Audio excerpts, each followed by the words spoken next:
¿Qué tal, amigos? ¿Cómo están? Tengan todos ustedes muy buenas noches. Estamos acá de nuevo en su programa Atena Entrevista. Y hoy tenemos a dos invitados. Tenemos hoy partida doble. Tenemos partida doble porque el tema definitivamente lo amerita. Lo amerita, ¿por qué? Porque necesitamos hoy, en este contexto que estamos viviendo, tener la opinión de dos personas autorizadas en el tema.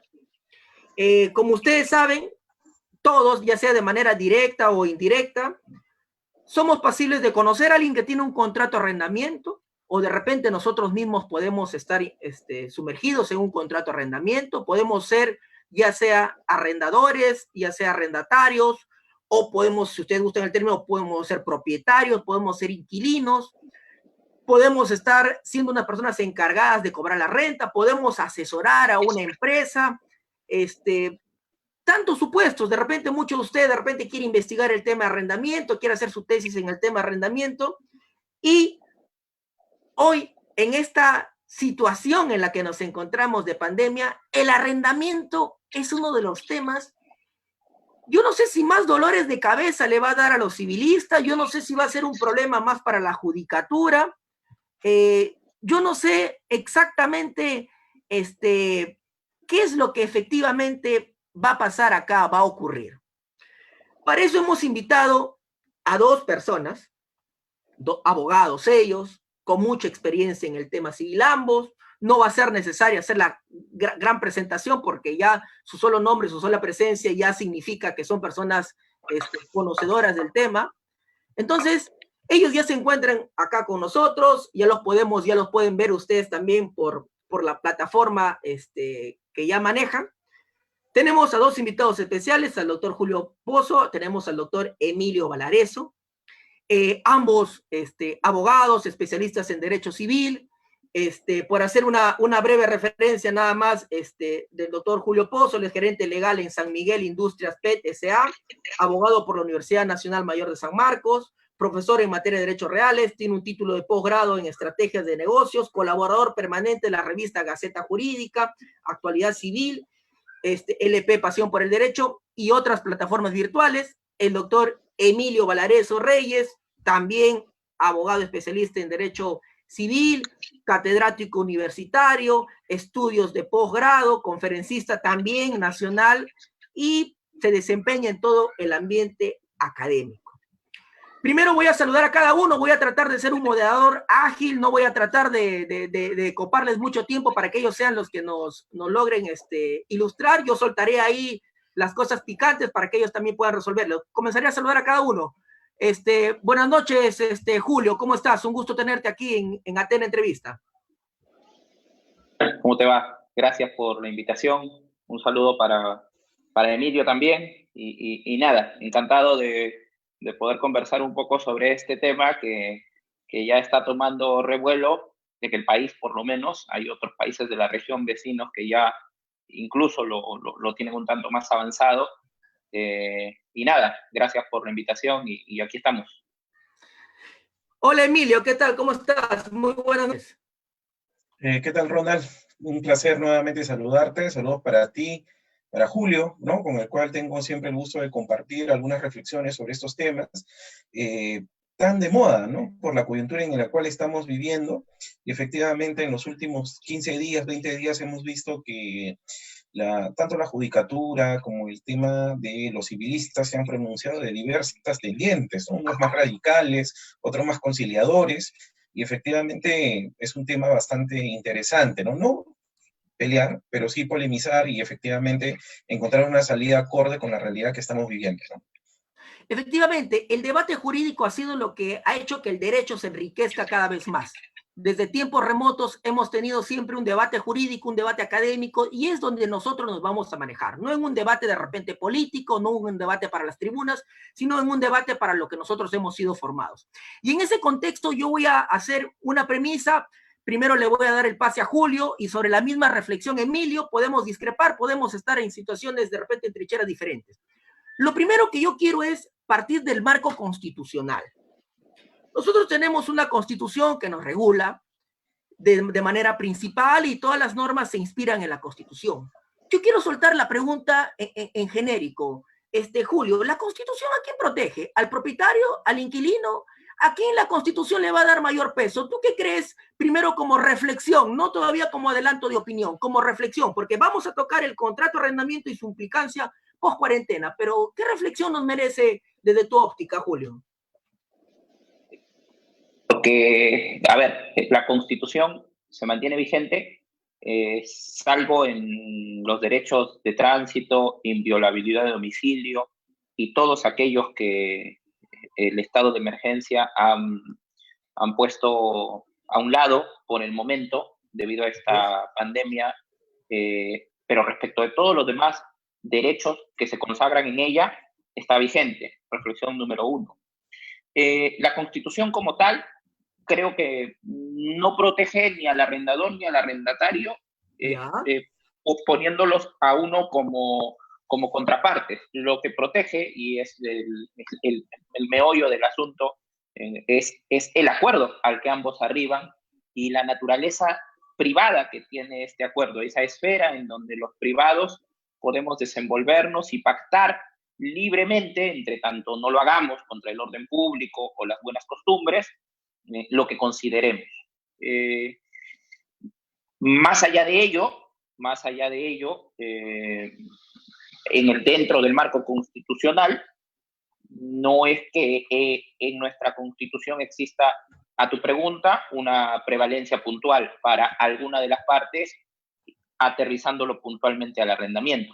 Sí quiero adelantarte como reflexión principal, en mi opinión, pese a que estoy de acuerdo en que en un supuesto excepcional, extraordinario, muy puntual, el Estado meta la mano para decirnos cómo tenemos que actuar si la problemática social del arrendamiento para vivienda se vuelve una verdadera problemática social.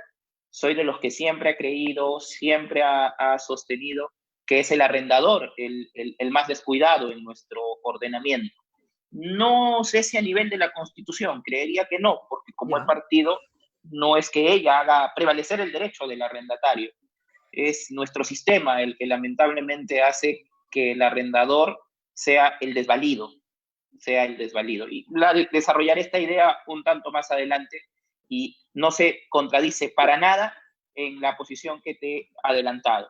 En una situación excepcional, un supuesto de vulnerabilidad en un estado de emergencia podría merecer tutela porque las partes difícilmente pueden ponerse de acuerdo. Excelente. Emilio, Julio nos está comentando y nos dice que para él, en principio, la Constitución no es que proteja ni al propietario, ni al inquilino o al arrendador, sino que él cree que la Constitución en ese aspecto no se ha puesto en una situación de repente puntual, pero cree él que el arrendador siempre ha sido el más desvalido, de repente el menos protegido. No sé si me estoy excediendo en el término. Emilio, ¿tú qué crees al respecto? Lo que pasa es que la Constitución es una norma transversal, ¿no?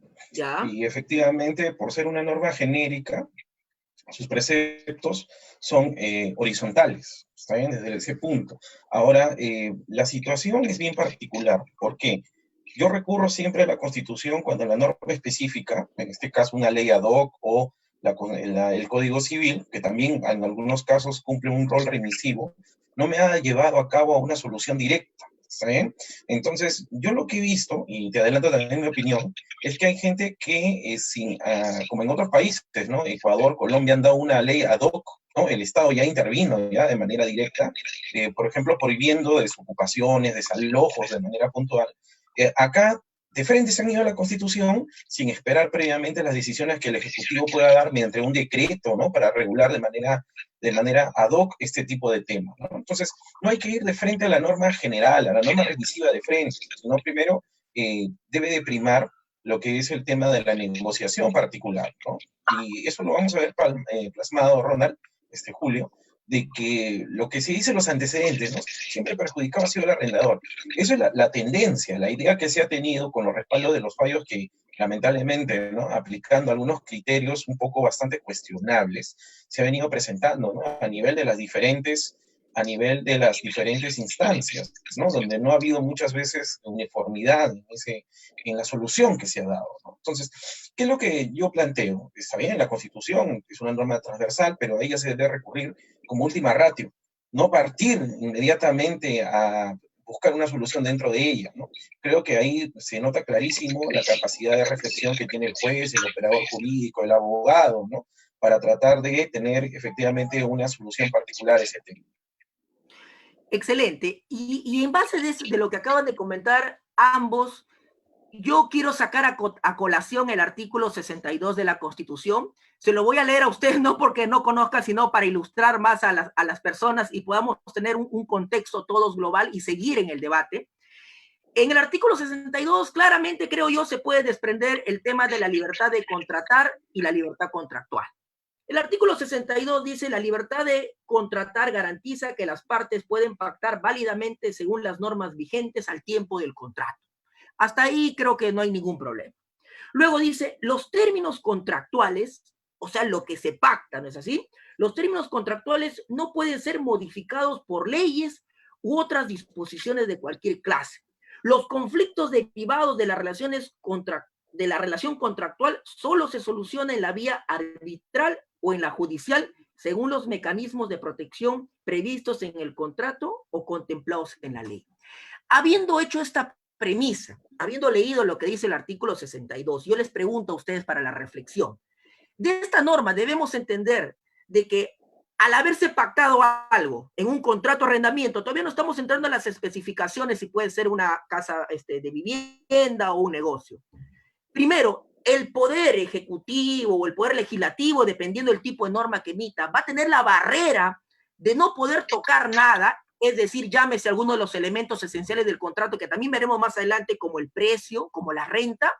¿O creen ustedes de que, o sea, no hablo del supuesto de modificar la Constitución, porque modificarla la podemos modificar y que se puede contraponer con lo que ha dicho Julio, con un Estado de repente no intervencionista?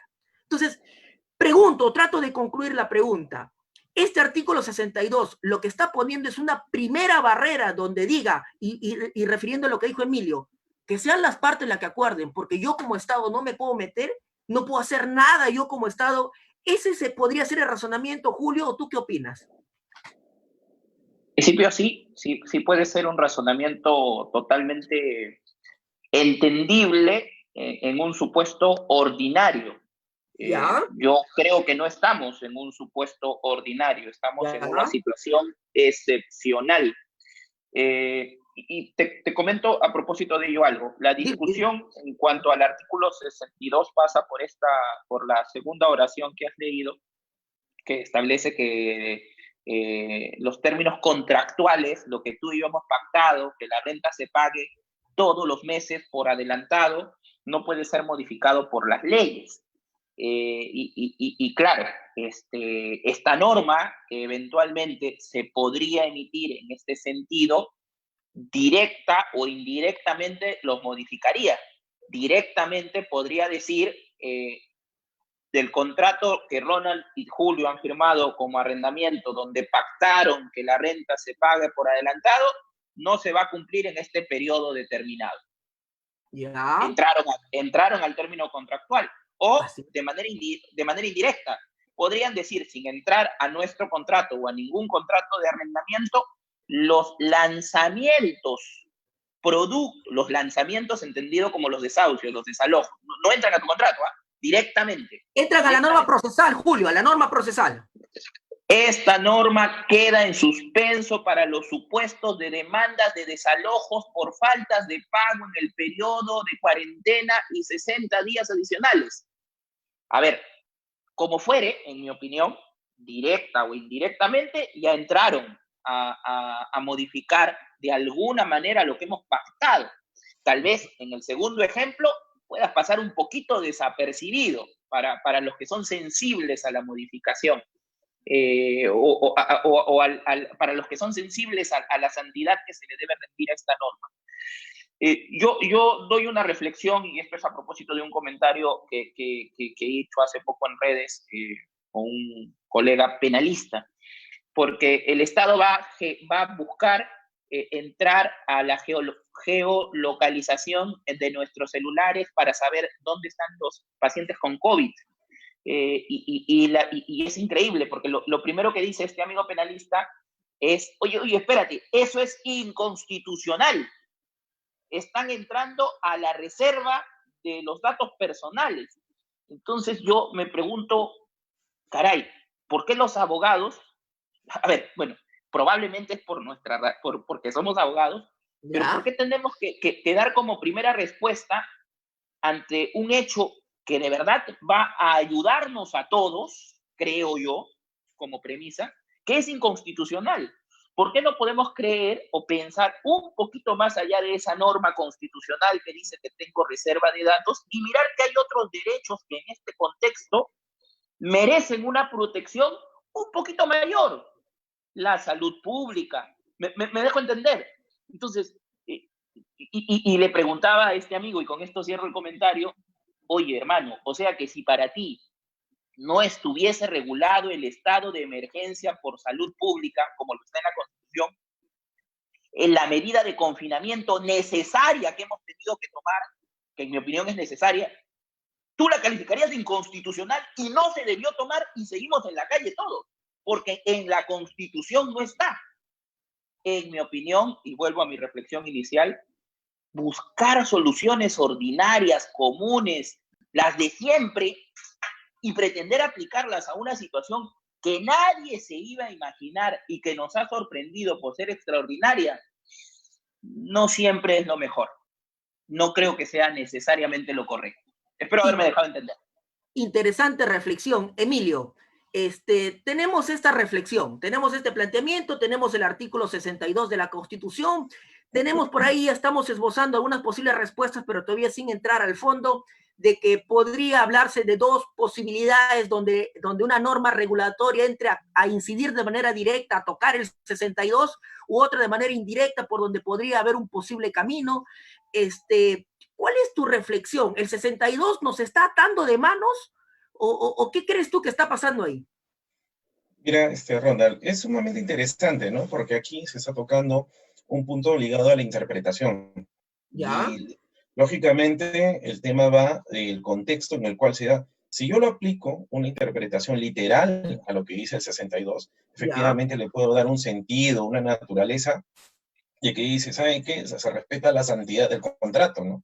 Pero yo debo de partir del contexto. Yo siempre he dicho, ¿no? De que la realidad donde el operador jurídico va a destacarse con respecto a encontrar soluciones con el ordenamiento, con el sistema, es utilizar su criterio. Entonces, si vivimos en una coyuntura excepcional, comencemos con eso, ¿no? Voy a resaltarlo, ¿ya? En una coyuntura excepcional, partamos que la Constitución está en el 62 interpretándose, normando una situación normal, es decir, no dentro de una excepción como la cual nosotros estamos viviendo. Entonces, si la situación lo amerita, ¿no? Y acá, pues, el jus imperium, la facultad que tiene el Estado, la búsqueda del bien común, ¿no? Son ya prefijos ya ontológicos, si podemos decir así, con respecto a las potestades que tiene el Estado.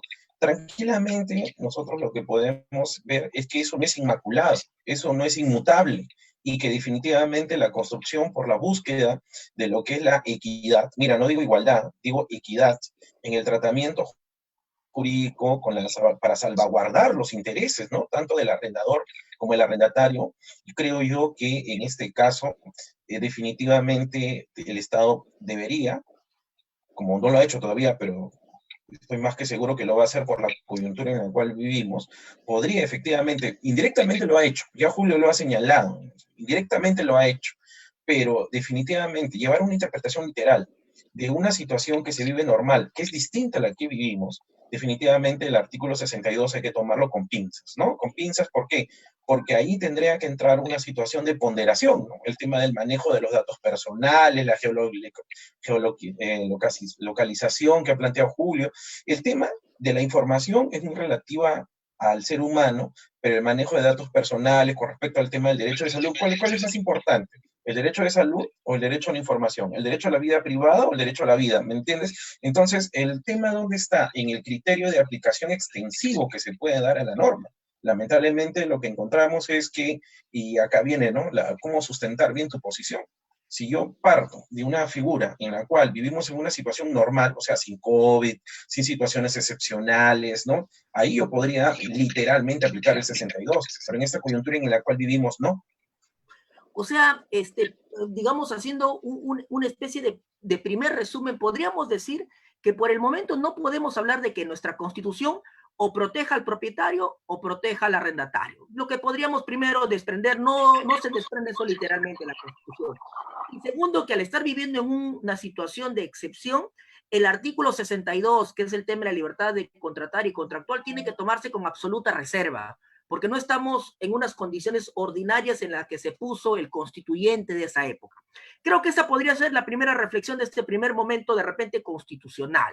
Ahora, vamos, va a haber otros que establezcan un Estado más intervencionista, otros de que establezcan un Estado menos intervencionista, y ahí va a venir, y yo se los digo desde ahora, y creo que ahí va a venir una primera fuerte discusión, ¿no? ¿Qué tanto puede intervenir o no el Estado? ¿No? ¿Qué tanto le reclamamos al Estado? Hoy para algunos reclamamos más Estado y otros no. Esa es otra vieja discusión interesante, pero creo que hemos zanjado unas primeras ideas, unos primeros planteamientos, porque vamos a seguir complementando. Les paso a la segunda parte ya de este escenario. Hemos tocado por ahí unos visos contractuales constitucionales que me han planteado sus puntos de vista respectivos. Ahora, vamos ya per se al contrato de arrendamiento, regulado en el Código Civil, con todas las normas que ya ustedes manejan, nos van a poder comentar al respecto. Yo veo que principalmente en el tema de arrendamiento, el tema fuerte está en arrendamiento de viviendas y en arrendamiento de negocios. Dentro de negocios, no sé si ustedes me permiten el término, se puede hablar de bienes muebles o bienes inmuebles, y ya ustedes me aclararán si efectivamente es así o no es así, pero más o menos nos estamos enfocando en estos dos principales temas. Arrendamiento de viviendas, donde las personas viven, moran, y arrendamiento de negocio. Y yo creo que ahí se tiene que ver también de que hay arrendadores, inquilinos que están siendo perjudicados por el COVID y de repente otros no. Entendemos que los que no están siendo perjudicados, ellos ni los mencionamos ni los tocamos. La persona que está recibiendo su renta mensual del Estado, sus pagos mensuales, no sé si ustedes lo consideran, ahora les voy a dar la palabra, se toca o no se toca también a ellos. En este arrendamiento, todos los contratos de arrendamiento tienen determinados elementos esenciales. Lo estoy comentando así, no porque usted no conozca, sino para las personas que nos están viendo, para que nos sigan el hilo conductor, nada más. Entonces, las personas que nos están siguiendo el hilo conductor deben saber eso, que los contratos tienen elementos, lo que se llamaría esenciales, donde está pues los sujetos, las partes, la propia renta y la identificación del bien. Ustedes podrían de repente mencionar que hay otros elementos, lo puede ser, no hay ningún problema, sino que estoy mencionando de manera genérica. La premisa que acá viene, creo yo, es respecto de este elemento esencial, principalmente la renta. Porque en todo contrato de arrendamiento, sea de una vivienda, de una casa, hemos pactado una renta. Y hoy lo que nos está afectando no son los sujetos, es la renta. Y también la finalidad del mismo contrato, ¿no? Entonces, se han esbozado respuestas sobre esto, varias respuestas. Hasta acá, Julio, ¿qué opinión te merece esta primera reflexión? ¿Estamos en esa lógica? ¿Qué otra lógica podemos añadir? O sea, el problema es, y lo planteaba en un comentario que postulé hace poco. Ahí está, o sea, ¿cuál es el problema? O sea, yo lo que abordé como problema fue, ¿puede el inquilino dejar de pagar la renta en este periodo? ¿Tiene algún sustento legal? Y para dar... Dale. No nos respondas. Planteamos el problema. Tu problema central es si el inquilino tiene un instrumento legal para dejar de pagar. Ese es tu problema central. Y yo quiero la respuesta.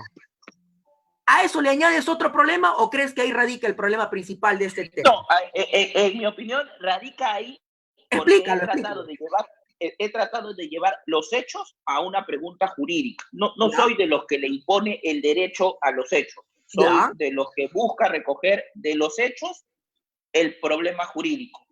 ¿Cuál va a ser el problema en los hechos? No tengo para pagar. Ese es el problema en los hechos. El arrendador del local comercial o el arrendador de la vivienda no tiene para pagar.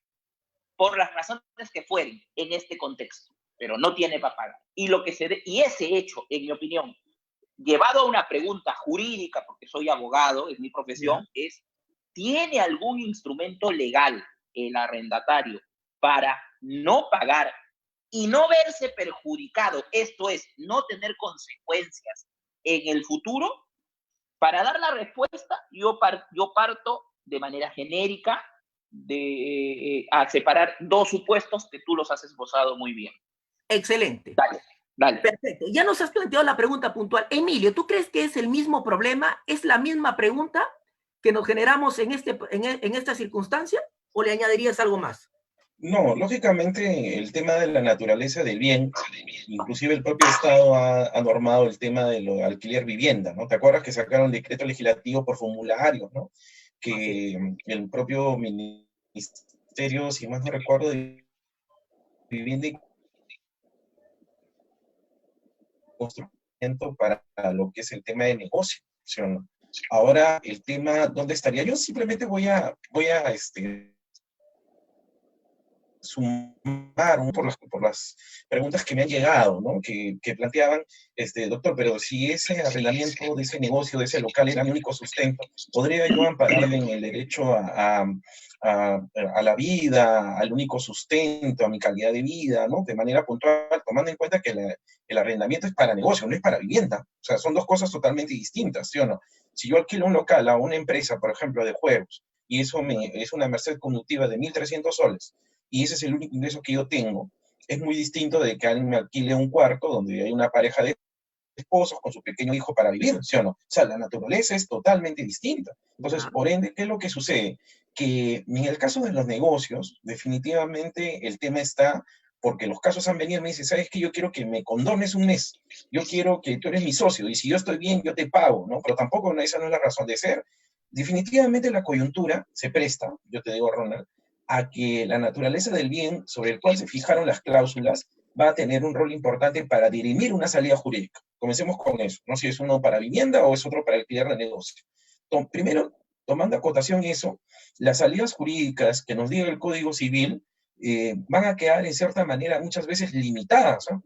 Estoy adelantando una opinión, porque ahí lo que va a primar es la ponderación. Es decir, algunos el derecho a la vivienda, al negocio, la libertad de empresa, ¿no? Lo que tú quieras que pueden argumentar, ojo, como una salida para promover una futura norma que los exonere en el punto de vista del arrendamiento de bienes para negocios, ¿no? Definitivamente es muy polémico porque va a decir, bueno, si es para negocio, lo que tiene que primar son las cláusulas, no un régimen de ayuda, ¿no? Lógicamente la política del Estado será, oye, mira, si se está afectando a la pequeña, mediana empresa, la gran empresa, ¿qué mecanismo? Damos un decreto, como te mencioné, ¿no? Los modelos ecuatoriano, colombiano, donde fijan que no haya desalojo, donde efectivamente por 90 días se deja exonerada, el Estado va a pagarme, ¿no?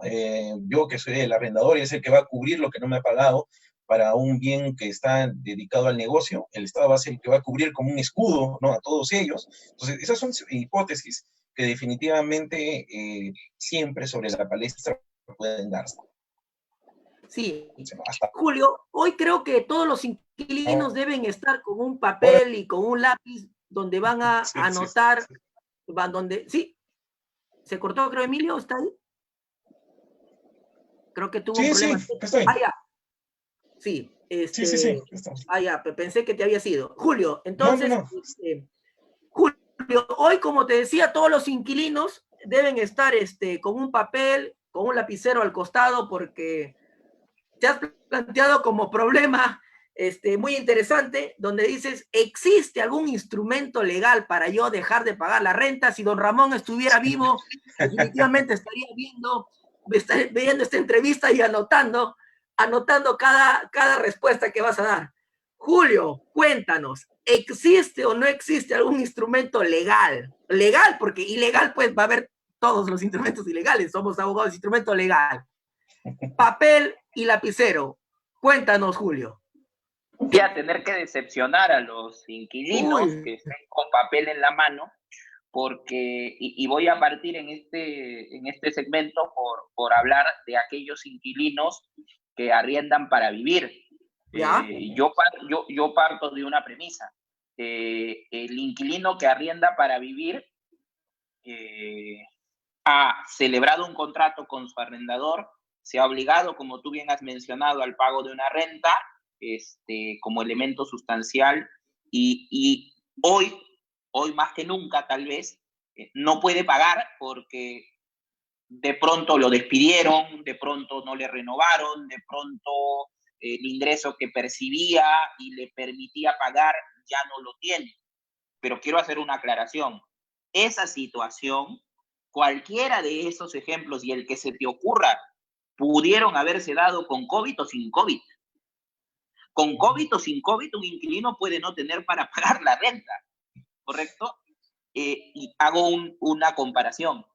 El arrendador de un local comercial, sus supuestos para perder el ingreso están estrechamente ligados al negocio, que hoy no se puede ejecutar. Vuelvo al inquilino de vivienda. El inquilino de vivienda celebra un contrato para habitar y de pronto hoy ha perdido el ingreso, pero esa situación de perder ingreso pudo haber ocurrido con COVID o sin COVID. Ergo, ese inquilino, y ahí voy como reflexión, por eso no tengo mucho que decirle al inquilino, en primer lugar, para que anote cómo se zafa del problema, o porque no tengo esa posición, es, hermano, tienes que pagar, tienes que hacer el esfuerzo. Tú no alquilaste o no rentaste para obtener una renta en ese lugar. Tú ibas a habitar. De tu presupuesto había una parte destinada al uso y vivienda. Julio, pero de verdad, hoy estoy complicado. Hoy más que nunca, producto de la situación excepcional, listo. Yo tengo dos respuestas para eso. Si de verdad estás complicado, si no te quieres hacer Pepe el Vivo, entonces tienes que conversar con tu arrendador para buscar una solución. Y el arrendador tiene que tener la paciencia y la inteligencia y la diligencia de saber que siempre va a ser mejor llegar a un acuerdo, sobre todo porque él, en mi opinión, y es así, hoy más tiene las de perder, lamentablemente. ¿Correcto? Estoy en el supuesto del arrendatario diligente, porque el arrendatario que no es diligente no necesita anotar nada, simplemente no va a pagar y punto. No tiene que anotar absolutamente nada. O sea, Julio, tú nos comentas sí, que el de vivienda hay malas noticias para él. El de vivienda no hay forma de que se libre de no pagar. Yo soy el que te voy a dar un ejemplo muy directo. Yo soy inquilino. Donde estoy acá, alquilo. Me olvido del COVID, porque parto de esa premisa. Sí, es una situación excepcional que ha llegado, pero me tengo que olvidar de ella porque, a ver, si a mí mi empleador mañana me dice que me reduce el sueldo, bueno, yo tengo que dejar este departamento por el que pago una buena pasta, la verdad, para irme a otro que yo pueda pagar. Que mis nuevos ingresos me permitan pagar. O sea, para mí así debe ser. Y Julio, no entiendo entonces a razón de que, bueno, pero si puedo conversar con mi arrendador y decirle, oye hermano, he tenido una reducción, me interesa tener todavía esta posesión, me gusta donde habito, ¿me puedes conceder? Si el arrendador me dice, Cholito, Julio, no, creo que lo puedo seguir alquilando a alguien que sí puede pagar lo que yo quiero, yo debo decirle, ya hermano, listo, porque a mí no me alcanza para vivir en este distrito, me tengo que ir a otro. O sea, para mí es así. Julio, no entiendo entonces por qué hablas de que el Estado puede promulgar la ley, porque he leído que para... porque como lo he comentado en entrevistas o donde he escrito sobre este tema, el Estado solo debe intervenir, en mi opinión, cuando advierta que estamos ante un supuesto de vulnerabilidad, donde un sujeto que vive en un pequeño departamento y de pronto solo tenía para pagar 300 o 400 soles o 200, comiencen a ser en la realidad lanzados y el Estado tenga que decir, un momento, se presentó un conflicto de naturaleza tal que necesito intervenir. Si no, ese señor como yo, que ya no puede pagar esa habitación o ese mini departamento de 400 soles, tendrá que ir a uno de 200. Julio, no hay, que sí hay, hombre. Yo he vivido en Caraballo y en San Juan del Lurigancho. Claro que hay, alquilado, por supuesto. O sea, sé que puede sonar un tanto extraño, pero permíteme concluir esta parte. El inquilino tiene que pagar, hermano. No hay nada que anotar. Y además, Si no quiere pagar, no tiene que anotar nada. No va a pagar, pues. En nuestra idiosincrasia, como el arrendador es el más débil, una norma podría fomentar que el arrendatario no pague, porque estoy seguro que si sale una norma, el arrendatario va a decir, no pago. No, eso no busco yo, por lo menos que se fomente. Por eso mi reflexión escapa al artículo 62 y dice, yo no estoy vulnerando la santidad del contrato con esto. Yo lo que quiero es que el Estado, de aparecer un conflicto social, de aparecer un verdadero problema, el Estado diga, bueno, a ver, respecto de estas personas, en estas circunstancias, en esta situación, a estos les cabe. A ti, Julio, hermano, que tu empleador te sacó, mira, Julito, puedes ir a vivir a otro distrito, ¿no? O sea, Julito, no tienes para pagar eso, pero tienes para pagar lo otro. Tienes que pagar menos, lo tengo que pagar. Bajo mi lógica, esta tesis no fomenta el no pago, porque además creo que es lo más sencillo decir no pagar. Y ya dejo para un último round un comentario sobre la verdadera consecuencia, ¿no? Porque el no pago va a tener una consecuencia ahorita, en los meses inmediatos. En los meses inmediatos. Y te la dejo picando. La mayor cantidad de demandas de desalojo en el Perú son de precario o la extinta desalojo por vencimiento de contrato. Esta pandemia, estoy completamente seguro, podría generar que tengamos un boom de demandas de desalojo por falta de pago. Julio, tú nos comentas y nos dices, no, don Ramón tiene que pagar la renta. No hay forma de escaparte. En todo caso, si no tienes los recursos, múdate, pues. Y también nos has soltado algo y nos dices, salvo aquella situación de vulnerabilidad, donde aquellas personas que estén en una situación de repente muy precaria, ahí, quién sabe, habría que cuantificar los montos. Eso ya se verá más adelante. Ahora no te quiero interrumpir. Ahora, solamente quiero que me digas muy breve, este razonamiento no se aplica para el tema de negocio, ¿verdad? No, absolutamente no. Déjalo ahí que volvemos. Emilio, ¿qué te merece este comentario? Efectivamente, ¿pagas porque pagas si no te tienes que retirar? ¿O tú crees que hay alguna herramienta? Primero, ¿hay alguna herramienta legal para no pagar? Porque ahorita vamos a llegar a las opiniones que dicen que hay fórmulas para no pagar legales. ¿Pero hay alguna herramienta legal para no pagar? No, no existe. No existe. La persona, efectivamente, en la delimitación, ¿no?, de los dos tipos de situaciones que estamos estudiando, en el tema de arrendamiento para vivienda, definitivamente lo que ha primado ha sido un tratamiento y de diferenciar, ¿no? La persona que siempre puntualmente hace el depósito de la merced conductiva, con el cual nunca ha habido ningún problema, pero que ha sido víctima, pues, de la coyuntura que vivimos. Eso hay que ponerlo a contexto. Y por otro lado, va a llevarse a cabo el tema de la persona que alquila, que no paga, dejando efectivamente 3, 4 meses, hay que ir a romperle la puerta, hay que dejarle carta notarial, o sea, unos gastos que efectivamente, y los malos momentos, ¿no?, que se pasan con ese tipo de persona que te alquila, también se dan, ¿no? Pero el Estado, yo creo, no hay que meterlo de manera directa, sino únicamente cuando la situación lo amerite. Yo siempre he partido así, ¿no? El Estado debe ser la última ratio. O sea, la solución, sobre todo, debe de partir de que debe haber una conversación, una negociación previa entre particulares. Es muy bien, viene pues la persona que me arrienda, me dice, mira, me han reducido el sueldo, o en el caso extremo he perdido el trabajo, ¿no?, debidamente justificado. Si bien yo tengo contigo un acuerdo hasta el mes de diciembre, me veo ya en la imposibilidad de poder pagar porque tengo otras situaciones que ameritan mi atención primaria, y no esta, que es el tema del pago, de forma puntual. Entonces, ¿qué es lo que yo creo debe de tomarse a cotación? Bajo la responsabilidad del acuerdo, la persona, cuando ha tenido que analizar las cláusulas en el contrato de arrendamiento primigenio, sabía qué cosas se exponían. Entonces, si la persona ya de antemano sabía que no podía pagar, estaríamos cayendo en una situación de mala fe, ¿sí o no? De mala fe por parte de la persona que en su calidad de inquilino sabía que no le iba a cumplir.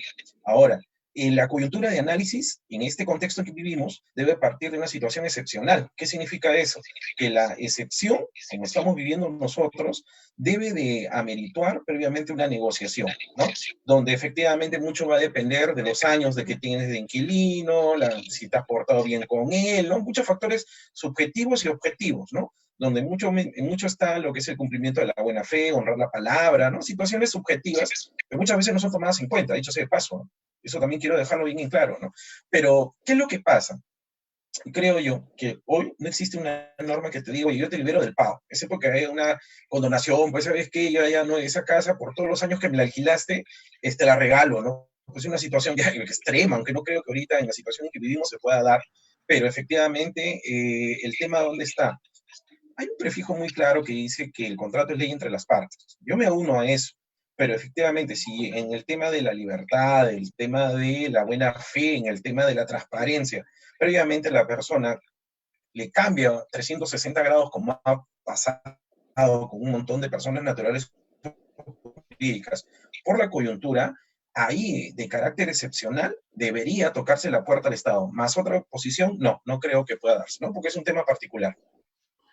Excelente, Emilio. Tienes una reflexión que va en condescendencia también con la posición de Julio. Julio, fuiste muy duro con el que vivía en una casa, con el que vivía en una vivienda, lo dejaste sin piso, botó el bolígrafo. ¿Eres tan duro con el que alquila para un local de negocio o él sí tiene que anotar algo? Creo que él sí tiene que anotar algo y para él, curiosamente hay, en mi opinión, la posibilidad de ir a una norma, porque como habrás advertido, en el caso del arrendamiento de vivienda, y para ponerlo en orden, es paga,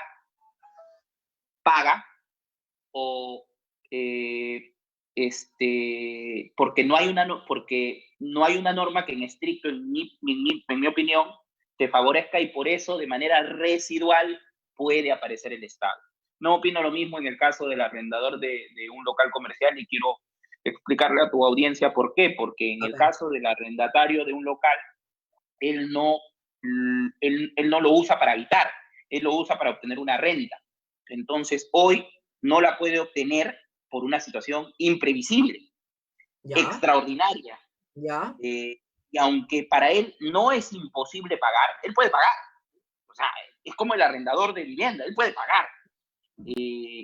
¿Debe pagar? Por supuesto que debe pagar, pero tiene un elemento que la norma sí le da a él.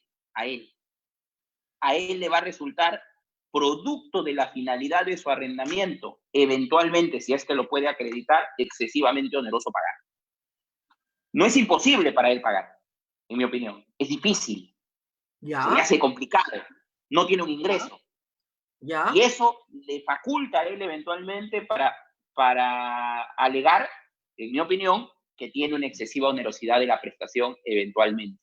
Y es ese argumento legal el que debería permitirle a él poder negociar con el arrendador. Porque qué duda cabe, la negociación de un inquilino de un local con un arrendador de local va a ser totalmente distinta a la negociación de un inquilino de vivienda con un arrendador de vivienda. O sea, no nos engañemos, es diferente. La comprensión del alquiler de vivienda es: no te pago, pues hermano, acá mi necesidad es comer, no te pago, o no quiero pagar, pero no tengo para pagar. En el otro caso es: oye, mi negocio no me está dando, cholo.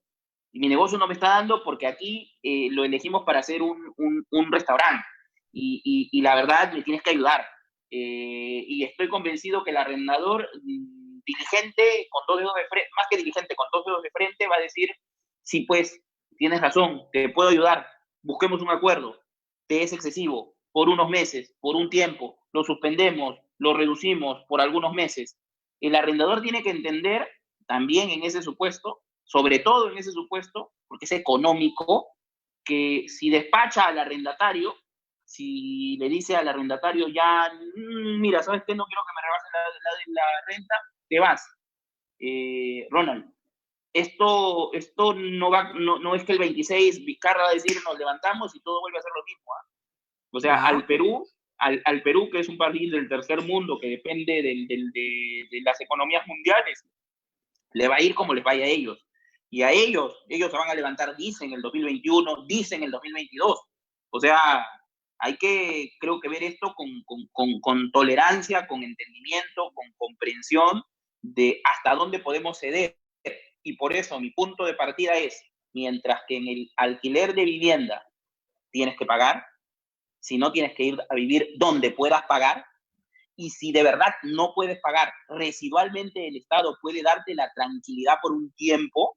En el alquiler de comercio es, oye, apelo a que no te es imposible pagar, deberías hacerlo, te es difícil, pero en una circunstancia particular, arrendador y como esta, arrendador y arrendatario, deberían poder entender que el juicio en el que se van a meter les va a costar a ambos mucho más de llegar a un entendimiento y buscar una reducción, una condonación, una postergación.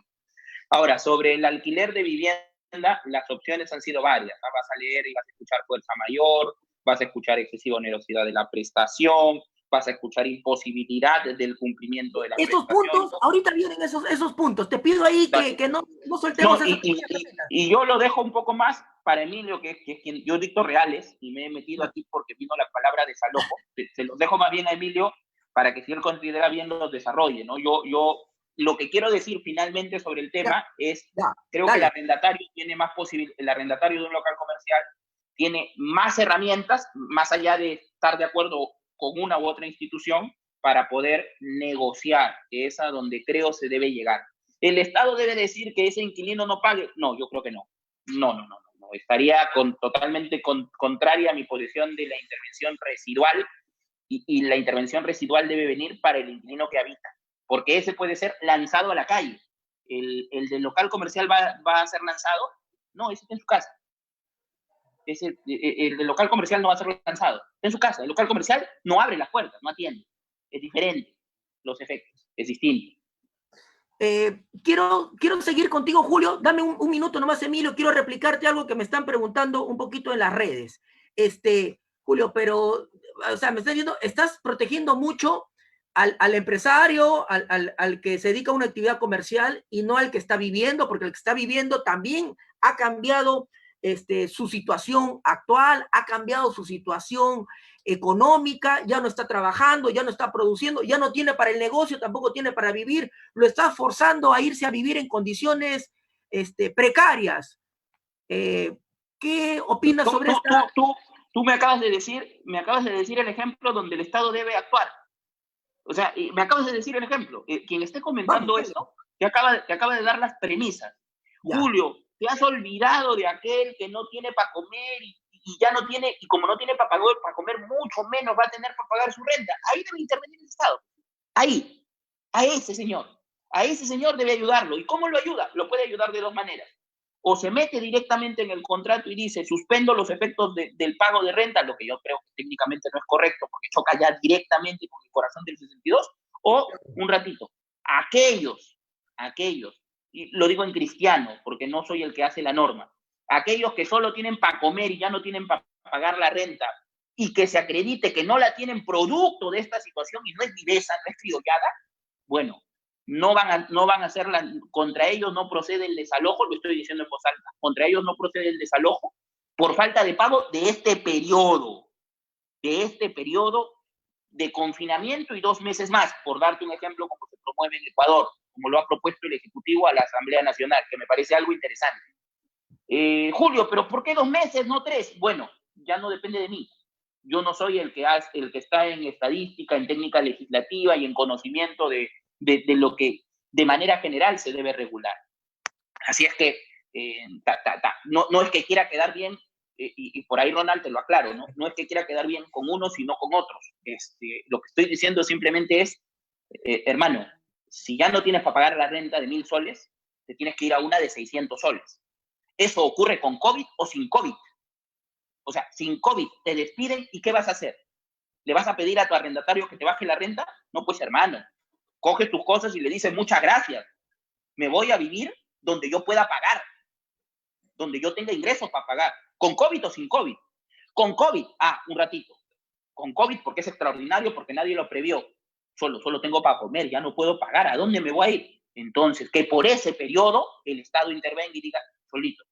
Si no te estás haciendo el vivo, entonces por ese periodo no te van a poder demandar desalojo por falta de pago. Terminado el periodo, tiempo suficiente, porque tampoco se trata de dejar al arrendador que alguien en su propiedad viva gratis, bueno, o te pueden demandar, porque siempre va a ser con demanda, los lanzamientos unilaterales están prohibidos, o como debería ser, coges tus cositas y te retiras a un lugar donde puedes vivir. La persona que te ha dado la inquietud, solito el problema de las personas. Yo siempre digo, hay que saber preguntar. Y la pregunta estuvo correcta, en el sentido de, Julio, ¿y qué esta persona? ¿Y esta persona por qué? No, a esa persona me refiero, el Estado la debe ayudar residualmente. A mí no, gracias a Dios. A mí no. Emilio, tú estás en la misma lógica que Julio y además te añado algo más también para que luego ya pasar al bloque final. Te añado algo más. ¿Se puede utilizar la excesiva onerosidad de la contraprestación? Otro, podemos estar ante un supuesto de decir en un negocio no pago como local comercial, pago como depósito, o podemos hablar en este caso de que simplemente no tengo por qué pagar. Hay que renegociar, hay la buena fe que existe al momento de contratar. ¿Cómo redondeas tú todos estos cuestionamientos o estas premisas que se han esbozado? Mira, lo que pasa es que este tipo de coyuntura, esas tres situaciones son susceptibles de que se presenten, ¿ya? Quiero partir de eso. ¿Ya? Pero yo iría por la última, ¿no? Y te comento un caso cuando me ha llegado bastante la consulta. Ha sido, por ejemplo, un gran emporio comercial, tenía como 500 locales alquilados, ¿no? Ojo, no es vivienda. Empecemos por ahí, porque hay que saber preguntar y hay que saber diferenciar el contexto. Es una empresa que alquila 400 locales y que se dedica a las apuestas deportivas. Tú sabes, Julio sabes que es fanático del fútbol, que hoy no hay fútbol. No hay ni nacional ni extranjero. Entonces, ¿qué dice? No se puede, no viene la gente, no entra, el local está cerrado, ¿no? Quiero que me exonere usted de un mes, me dice. Quiero que me exonere un mes, que me condone un mes, me dice, ¿no? Porque condonación es el perdón entre lo que es el ámbito, hablando en cristiano, las relaciones jurídicas. Y efectivamente, esa es una salida, pero si la persona que está arrendando le dice, mira, no es que yo te condone, tú permaneces en el local, una vez que pase esta coyuntura, continúas y ya me reembolsas o renegociamos el pago de las mercedes conductivas que inicialmente tú querías como no. No, que yo quiero que me pagues, o sea, que pierda un local, ¿esta empresa se va a venir abajo? Comencemos ahí, ojo, estamos hablando para negocio, ¿no? ¿Ya? Que pierda un local, ¿no? Con respecto a estos temas, esta empresa va a desaparecer de la faz del planeta, ¿no? Etcétera. Yo pienso que no, yo lo que observo ahí es que efectivamente existe como una especie de tanteo, ¿no? Por parte de las empresas, diciendo, oye, mira, hay que ver, a ver, pruébalo, si dice sí, mira que nos puede ayudar, ¿no? Está como encerrado un mensaje ahí de manera apropiada para poder tenerlo en cuenta, ¿no? Entonces, de esas tres opciones que me has dictado, ¿no? Que tú me has planteado, yo sería de la idea la última. Ahora, el tema de la excesiva onerosidad, de la lesión contractual, ¿no? Figuras que, ojo, no son nuevas, ¿no? Son figuras que ya tienen sus buenos años en el Código Civil, ¿no? Lógicamente vinieron trasplantadas por otras coyunturas, otros medios de manera apropiada. Definitivamente van a traer consigo que salga a la palestra hoy y de acuerdo a la interpretación de la persona que las quiere utilizar, sea su caballito de batalla, ¿sí o no? Ahora, ¿qué es lo que hay que plantear, no? El abogado, claro, a mí me conviene, ahí nos vamos al tema del desalojo, incumplimiento por falta de pago, ¿no? Etcétera. Situaciones que se van a presentar, ¿no? Inclusive, por ahí algunos colegas han planteado que se dé un pleno casatorio con respecto al tema del arrendamiento, ¿no? Habría que ver, porque hasta la fecha, en el tema contractual, no se ha dado. Ojo, yo no estoy ni a favor ni en contra, es como un médico, oye, mira, este es mi diagnóstico, ¿no? Entonces, ¿qué cosa hay que tomar a cotación? Análisis específico de cada tipo de situación. Algo que yo he visto que lamentablemente encierra muchas veces situaciones que no le conviene ni al arrendador ni al arrendatario, ¿no? Porque muchas veces de repente el proceso va a ser más costoso que llegar a una sana conciliación, un acuerdo entre ellos mismos, ¿no, Ronald? Excelente, Emilio. Julio, en este bloque final te voy a dejar pauteado algunos temas. Quiero que me des tu reflexión final, quiero que concluyas con tu posición que ha sido fuerte, dura. Emilio también ha tenido una posición firme al respecto. Es lo bueno de las ideas, que tenemos que expresarlas con firmeza y con convicción, como lo estamos haciendo. Te dejo rodando estas premisas y tú me das tus reflexiones finales. Primero, ¿crees de todas maneras que sería necesario que ya sea el Ejecutivo o el Legislativo, vía una norma, decreto de urgencia o ley, no entremos a discutir ahorita la tipología de las normas, entre al menos a decir algo, a decir, ¿sabes qué? Es un tema de arrendamiento, el Código Civil lo regula, negocien entre ustedes, no me puedo meter como Estado? ¿O crees que el Estado tiene que ya salir a decir algo al menos al respecto? Ahora, Emilio mencionó un acuerdo plenario. ¿Crees que es mejor de repente la posibilidad de un acuerdo plenario para evitar, porque normalmente el acuerdo plenario, ¿qué espera? Sentencias contradictorias, que un juzgado, una sala diga una cosa, la otra sala diga otra cosa, y al final nosotros los abogados estamos esperando mejor que caiga en esta sala, porque este argumento sí me van a amparar, porque en la otra me tienen cerrado este argumento. ¿Crees que el acuerdo plenario puede entrar a tallar? ¿Qué te pareció lo comentado por Emilio en el tema del negocio? Cuéntanos, Julio. Bueno, para darte atención a estas inquietudes. Creo que de todas maneras el Estado debe intervenir, hoy no lo sé. Hoy no lo sé porque si bien de manera puntual nos ha presentado la prensa y los medios algunos casos de lanzamiento, valgan verdades, Ronald, esto es de todos los días y se refieren a personas que viven en cuartos, ¿correcto? Porque es más sencillo lanzar a alguien que vive en un cuarto que lanzar a alguien que vive en un departamento. Lo que sí creo que debe hacer el Estado, si de verdad tiene un equipo que está preocupado, así como está preocupado en qué hacer con los colegios y si vamos a perder o no el año lectivo y si los colegios deben seguir cobrando, en donde creo, aunque me van a matar los que dicen lo contrario, que por ahí creo que sí debe intervenir con mayor razón porque estamos ante la educación pública, la educación es pública, por más que la haga un privado, o sea, eso sí tiene de público, aunque la dé un privado. Yo lo que creo es que las personas encargadas, las personas que están mirando este tema en el Ministerio de Vivienda o en donde fuera en el Ejecutivo, porque con honestidad y también lo he dicho, en mi opinión, la primera institución que debió asumir suspensión perfecta de labores debió haber sido el Congreso. El Ejecutivo, en este caso, debería estar viendo en números cómo se está desarrollando en la realidad esto. La gente está pagando, no está pagando, porque hoy no se va a sentir, y ahí voy a llegar a mi conclusión final. Hoy no se va a sentir, y hoy creo que la gran mayoría está pagando. Esa es mi percepción. Hoy creo que sí, o están llegando a un acuerdo. Uno. Dos, no creo que se necesite un pleno. Y además, un pleno tiene que partir de una base. O sea, para que salga un pleno y ayude a este tema, te lo voy a poner en la práctica. El pleno tendría que decir prohibido las demandas de desalojo que se interpongan por falta de pago contra las personas que no pagaron en este periodo serán improcedentes. A esa conclusión tiene que llegar al pleno. Para que ayude, pues si no, no tiene sentido. ¿Y en base a qué lo hace? ¿En base legal de qué? ¿Qué va a decir? ¿Que hay fuerza mayor? Puede ser. Si lo hacen y llegan en función a eso, en esa conclusión, el pleno ayudaría. Yo creo que no ayuda un pleno en este momento. Y tercero, le sumo algo que no he dicho a lo largo de la charla porque me parece, como dice Tripagasi en El Hoyo, es obvio. En el Perú el desalojo unilateral no existe. O sea, eso que vemos en la televisión está mal, es ilegal. Puedes merecer una denuncia penal incluso. Porque en el Perú nadie tiene la facultad de lanzar sin la intervención de un juez o de un árbitro. O finalmente de un juez, porque el que lanza es un juez, el que ejecuta incluso el acta arbitral. Un juez, nadie. ¿Correcto?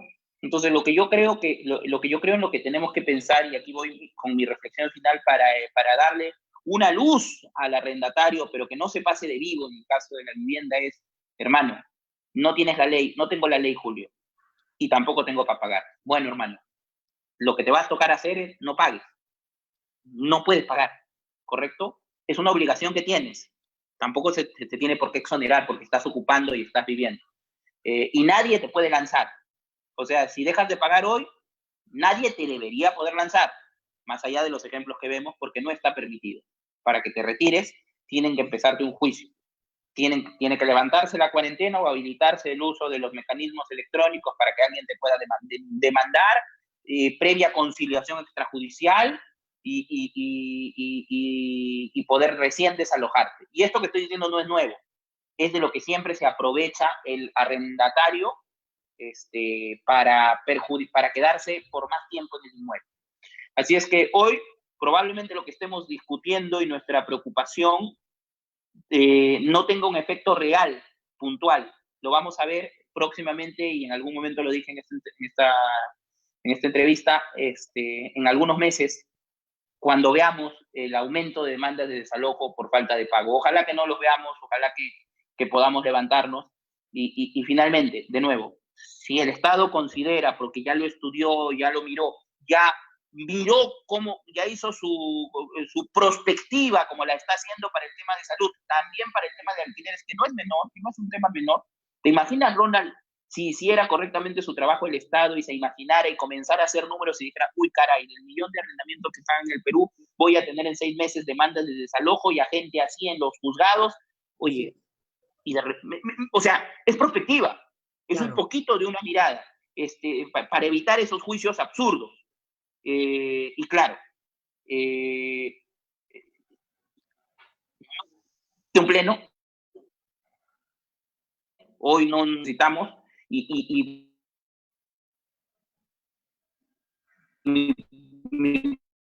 ya que se lanzaría hoy creo que no hay una base. No hay bueno, una base. Sí, es básicamente eso, Ronald, como intervención final. No sé si hay un cierre, pero de antemano quiero agradecerte por la invitación. Excelente, Julio. Muchísimas gracias. Vamos a dar las palabras finales de cierre. Emilio, en esta reflexión final, ¿qué nos dices tú? Efectivamente, como dice Julio, no es necesario parar un pleno porque todavía no hay nada sobre qué plenear, si me permiten el término, no hay nada sobre qué discutir en el pleno. La ley, oye, que el Estado de repente se vaya ocupando de otras ocupaciones. ¿Cuál es tu reflexión final, Emilio, sobre el tema? Lo que sucede, estimado Ronald, es que nuevamente ha venido a la palestra refrescar algunas instituciones donde la gente cree que automáticamente cruzando los dedos ya vamos a obtener una respuesta, ¿no? Que tenga contento a todos. Y lamentablemente la administración de justicia debe darse como una situación de recurrir a ella cuando no previamente haya fracasado el arreglo o, si podemos decir, un acuerdo entre las partes. El tema del arrendamiento, como está regulado, es un contrato clásico, pero nosotros los peruanos, y hablo en general, algo que también debemos de tomar en cuenta es que no leemos con la debida atención del caso cada una de las cláusulas. Y el problema, ¿dónde está? Queremos efectivamente ser controversiales y tratar o bien al Estado o al Poder Judicial, que también forma parte del Estado, una cosa es el Poder Ejecutivo, con una función de tutela, de protección, ¿no? Como se quiere dar, y por el otro, desde el punto de vista de la jurisdicción, hay una respuesta a situaciones que entre particulares y bajo una cultura de negociación tranquilamente se habían podido lograr, ¿no?